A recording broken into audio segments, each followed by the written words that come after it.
नमस्कार दोस्तों, आप देख रहे हैं टीचर्स स्टूडेंट हेल्पर। दोस्तों, हेल्पिंग वाले एक और वीडियो में आपका स्वागत है। जैसा कि आपने मेरे प्रीवियस वीडियो भी देखे हैं जिसमें मैंने वर्कशीट 2020-21 का हल दिया है, तो आज मैंने लिया है प्रश्न पत्र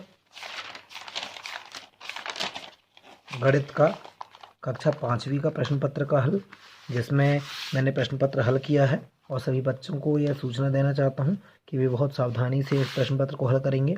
तो जिसमें सबसे पहले दिया गया है वर्कशीट 2021 कक्षा 5वीं माह फरवरी। इसमें मैंने विद्यार्थी का नाम नहीं डाला है। यहाँ पे बहुत से निर्देश दिए गए हैं जिसमें प्रोजेक्ट वर्क है, कौशल आधारित प्रश्न पत्र है और बहुत से निर्देश दिए गए हैं। उसके बाद फिर आगे प्रश्न पत्र बताया गया है जिसमें सबसे पहला प्रश्न है सही विकल्प चुनकर लिखिए, जिसमें बताया गया है पहला संख्या 585, 855 और 558 में सबसे बड़ी संख्या कौन सी है। तो बच्चों, आपको पता होगा सबसे बड़ी संख्या 855 है, तो इसका उत्तर हम यहाँ पे लिखेंगे 855। फिर दूसरा प्रश्न आता है संख्या 999 की ठीक अगली संख्या कौन सी है। यह संख्या 999 की ठीक अगली संख्या है। उसके बाद क्वेश्चन मार्क लगा है।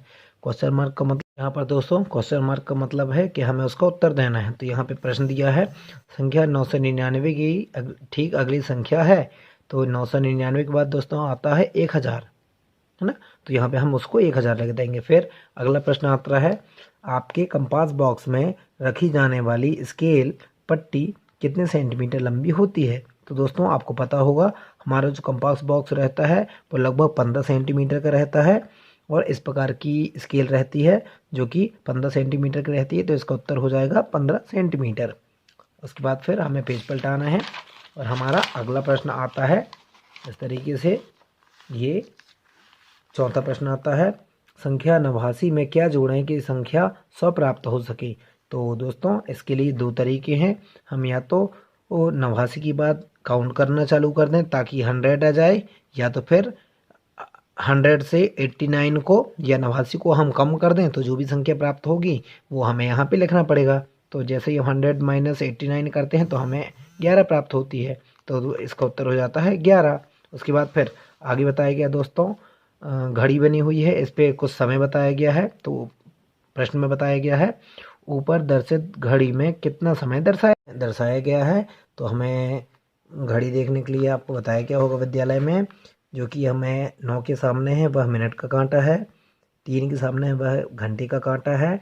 तो चूँकि मिनट का कांटा 9 के सामने है तो यहाँ पे 9 बजा हुआ है और उसके बाद मिनट के कांटे पे हम आएंगे तो उसको देखेंगे हम 3 के सामने हैं तो वहाँ पे 15 मिनट हुए हैं और यहाँ पर सेकंड बताया गया है। तो चूंकि यहाँ पे प्रश्न में सेकंड नहीं पूछा गया इसलिए 9:15, तो इसका उत्तर हो जाएगा 9:15, 9:15।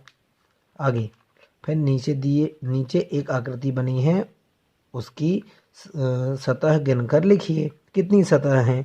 तो हम देखेंगे सतह कितने प्रकार की यहाँ पे बताई गई हैं। एक तो दोस्तों इस प्रश्न में 6 सतह हैं, जिसमें देखेंगे हम सबसे पहले देखेंगे एक ये वाली सतह, एक दूसरी, एक बाहर वाली 2, एक सबसे पीछे वाली 3, एक सबसे बाहर वाली 4, एक ऊपर वाली 5 और एक सबसे नीचे वाली 6। तो इस प्रकार से 6 प्रकार की सतह दी गई है।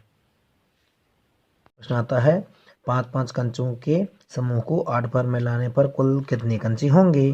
तो 5-5 कंचों के जो समूह है उनको हम 8 बार मिलाएंगे तो 5 का गुणा 8 के साथ कर देंगे 40 आएगा, तो यहाँ पे हम 40 लिख देंगे। फिर आगे बताया गया अगला क्वेश्चन, नीचे कुछ संख्याओं का समूह दिया गया है, कौन से समूह का जोड़ा 500 से ज़्यादा है। तो यहाँ पे देखेंगे जोड़ा बताया गया है, तो दोनों को जोड़ने पर बताया गया है ना। यहाँ पे क्या बताएंगे, इन दोनों को हम जोड़ कर देखेंगे, फिर इन दोनों को जोड़ कर देखेंगे, इन दोनों को जोड़कर देखेंगे, इन दोनों को जोड़कर देखेंगे। गंभीरता पूर्वक इस जोड़ का प्रशिक्षण में अपनी सहभागिता 500 से ज्यादा आएगा, प्रशिक्षण जोड़ा हेतु कहलाएगा। जानकारी प्रपत्र के जोड़ साथ कर संलग्न देखेंगे तो है। यहाँ पर आएगा हमारा उत्तर सी। 321 और 192 को जोड़ेंगे तो 500 से ज्यादा आएगा, इसलिए इसका उत्तर हो जाएगा सी। यहाँ पे हम सी भी लिख सकते हैं और इन दोनों का जोड़ यहाँ पे लिख सकते हैं। फिर अगला क्वेश्चन आता है, सारिका 100 रुपये लेकर बाजार गई, उसमें से 79 अर्थात 79 का सामान खरीदा, कितने रुपए शेष बचे। तो यहाँ पे हम करेंगे, सारिका 100 रुपये लेकर गई थी तो हम 100 लिखेंगे। फिर कितने का सामान खरीदी 79 का, तो यहाँ पे हम -79 लिखेंगे बराबर 100 में से 79 को घटा देंगे तो बचेंगे हमारे 21। आप ऐसे खुद से करके देखिएगा, देखकर आप कॉपी मत कीजिएगा, है ना। फिर आगे इसका उत्तर हो जाएगा 21। 50, 900 और 850 के पैटर्न के आधार पर अगली आने वाली संख्या लिखिए। तो 950 दिया है, फिर 900 दिया है, 950 के बाद 900 आया है, मतलब कि यहाँ पे 50 का डिफरेंस है। फिर 900 लिखा है, 900 के बाद फिर यहाँ 850 लिखा है, मतलब यहाँ पे भी 50 का डिफरेंस है, डिफरेंस मतलब अंतर। फिर यहाँ पे 850 लिखा है के पैटर्न के आधार पर, मतलब कि 950, 900 और 850 के आधार पर यदि हम देखें तो फिर 50 का अंतर होना चाहिए, मतलब कि यहाँ पे 800 आएगा। फिर अगला प्रश्न आता है, नीचे दिए गए प्रश्नों को हल कीजिए। यहाँ पे बताया गया है 1 किलोग्राम अखबार की कीमत 30 रुपये है, तो 35 किलोग्राम अखबार की कीमत कितने रुपये हो। 1 किलोग्राम अखबार की कीमत है 35 रुपये, 30 रुपये, तो 30 × 35 बराबर क्या हो जाएगा, 30 × 35 करेंगे तो आप गुणा करके देखिएगा, डायरेक्ट आप इससे मत देखिएगा। अपने पास उत्तर आ जाएगा 1050 रुपये। तो यहाँ पे हम 1050 लिख देंगे। फिर लिखेंगे वह संख्या बताइए जो 100 और 150 के बीच बिल्कुल बीच में आती हो। तो 100 और 150 के बीच में बिल्कुल बीच में आती है संख्या 75, क्योंकि बीच की संख्या कहलाएगी ये, है ना। 75, 75, 150 होता है। तो 100 और यहाँ पे कंफ्यूज होने वाली बात नहीं है, है ना। हमें 100 और 150 के बीच की बात कही गई है, मतलब कि हम 150 की बात कर रहे हैं, तो यहाँ पे 150 का आधा होता है 75, इसलिए यहाँ पे 75 आ जाएगी। फिर अगला प्रश्न आता है, प्रश्न चौथा, नीचे लिखे प्रश्नों को हल कीजिए। देखेंगे आप चित्र देखेंगे, यहाँ पे बताया गया है नीचे एक बोतल का चित्र बना है, जिसमें बताइए कि इसे ठीक आधा भरने पर कितना दूध भरेगा। तो यहाँ पे देखेंगे 1 लीटर का है पूरा, फिर 750 मिलीलीटर, फिर 500 मिलीलीटर, फिर 250 मिलीलीटर। यहाँ पे बताया गया एक बोतल का चित्र बना गया है, प्रश्न में किसी प्रकार से कुछ नहीं बताया गया, चित्र में बताया गया है। तो प्रश्न के अनुसार इसे आधा भरने पर कितना दूध भरेगा। तो आधा भरने पर बताया गया, चूंकि यहाँ पे 1 लीटर है तो 1 लीटर का आधा होता है 500 मिलीलीटर, तो इसका उत्तर हो जाएगा 500 मिलीलीटर। प्रश्न दूसरा आता है, मुनिया का जन्म 5 फरवरी को हुआ, उसी वर्ष 5 दिसंबर में चलना सीख गई, बताइए वह कितने महीने में चलना सीखी। तो चूंकि 5 फरवरी को हुआ और वह उसी वर्ष 5 दिसंबर को चलना सीख गई, तो फरवरी की बात से हम काउंट करेंगे, फरवरी, मार्च, अप्रैल, मई, जून, जुलाई, अगस्त, सितंबर, अक्टूबर, नवंबर, दिसंबर। तो यहाँ पे क्या जाएगा, 10 माह में चलना सीख गई। उसके बाद फिर अगला प्रश्न आता है, नीचे दिए गए प्रश्नों को हल कीजिए। फिर यहाँ पे बताया गया है, नीचे माह अगस्त 2020 का कैलेंडर दिया गया है, कैलेंडर पढ़कर नीचे दिए गए प्रश्नों को उत्तर लिखिए। ये देखेंगे, आप इसको पढ़ेंगे,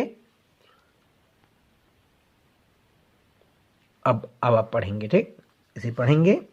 रविवार, सोमवार, मंगलवार, बुधवार, गुरुवार अर्थात बृहस्पतिवार, शुक्रवार, फिर शनिवार, ठीक। अब आगे देखते हैं कौन कौन सी तारीख को शनिवार है। तो यहाँ पे हम शनिवार देखेंगे, ये शनिवार तो कौन कौन सी तारीख को है, 1, 8, 15, 22 और 29, तो उसको हम यहाँ पे लिख देंगे।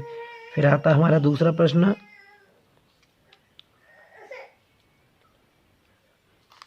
इस तरीके से हम लिख देंगे 1, 8, 15, 22 और 29। उसके बाद फिर अगला प्रश्न आता है हमारा, 15 अगस्त कौन से वे बार को मनाया गया था।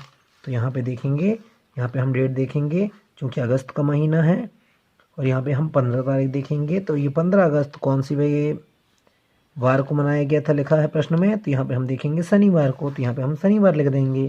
फिर यहाँ पे लिखेंगे प्रश्न में, माह में कितने रविवार हैं, तो हम रविवार का मंथ निकालेंगे, देखेंगे कहाँ पर है रविवार, ये है रविवार। तो यहाँ पर रविवार में देखेंगे रविवार कितने रविवार हैं, तो यहाँ देखेंगे 1, 2, 3, 4, 5, तो यहाँ पे आ जाएगा 5। फिर अगला प्रश्न आता है, माह की अंतिम तारीख को कौन सा दिन है। तो माह की अंतिम तारीख देखेंगे, ये 31वां महीना है, यहाँ पे देखेंगे ये 31वां महीना है। तो इसका उत्तर हो जाएगा सोमवार, है ना। उसके बाद फिर अगला प्रश्न आता है 18 तारीख को कौन सा दिन है। तो यहाँ पे हम 18 तारीख देखेंगे दोस्तों, कहाँ पे 18 तारीख, ये 18 तारीख है, तो कौन सा दिन है, यहाँ पे उत्तर हो जाएगा मंगलवार। तो यहाँ पे हम लिख देंगे मंगलवार। उसके बाद फिर हमारा अगला प्रश्न आता है सुधा के पास 4700 रुपये हैं, संध्या के पास 2220 रुपये हैं, सुधा के पास संध्या से कितने रुपये अधिक हैं। तो यह प्रश्न आपका 5 नंबर का है। तो यहाँ पे देखेंगे चूंकि सुधा के पास 4700 रुपये हैं तो हम यहाँ पे 4700 रुपये लिख देंगे। फिर संध्या के पास 2220 रुपये हैं तो हम 2220 रुपये लिख देंगे। फिर 4700 रुपये में से 2220 रुपये हम घटा देंगे। तो घटाने की प्रोसीजर आपको पता होगी, आप अपना रफ कार्य कर लेंगे। फिर जो भी आंसर आएगा वह कितना बताया गया है, 4700 में से 2220 घटाएंगे तो 2480 रुपये आएगा। अब हम इसे रीचेक करते हैं तो क्या होगा, हम इन दोनों को जोड़ लेंगे तो हमें भी ये फिर से प्राप्त हो जाएगा। तो ये देखिए हमने इसको रीचेक किया और इसे हमने जोड़ा तो यहाँ पे 4700 रुपये फिर से आ गया। तो इसका मतलब ये है कि सुधा के पास संध्या से कितने रुपये अधिक हैं, अर्थात 2480 रुपये सुधा के पास अधिक हैं। यहाँ पर प्रश्न में आप कंफ्यूज नहीं होंगे, सुधा के पास 4700 रुपये हैं और संध्या के पास हैं 2220 रुपये।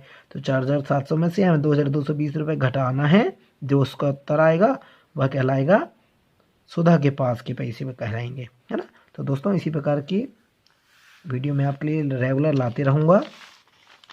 आपको वीडियो पसंद आए तो आप चैनल को सब्सक्राइब करेंगे। उसके बाद फिर आता है दोस्तों खंड 12 नंबर प्रश्न 7वां प्रोजेक्ट कार्य, है ना। तो प्रोजेक्ट कार्य में क्या बताया गया देखेंगे। तो दोस्तों देखेंगे प्रोजेक्ट कार्य में बताया गया है प्रश्न 7वां खंड 12 है ये, है ना, जिसमें बताया गया है आप अपने घर के सभी सदस्यों का नाम लिखकर उनकी ऊंचाई सेंटीमीटर में माप कर लिखिए।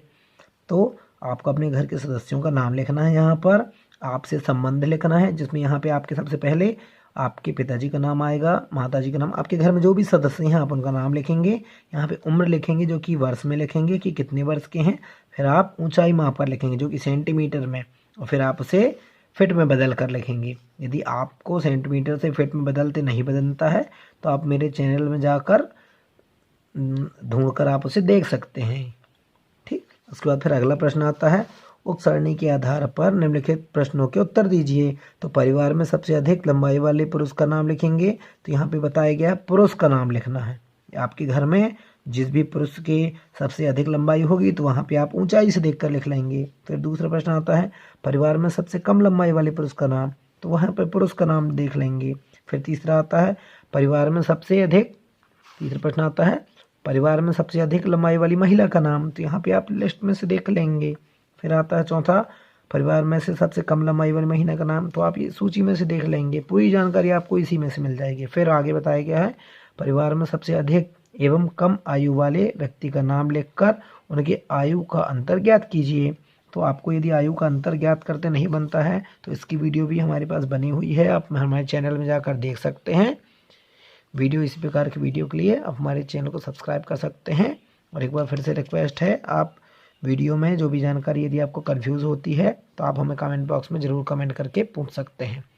वीडियो पूरा देखने के लिए धन्यवाद। Bye bye.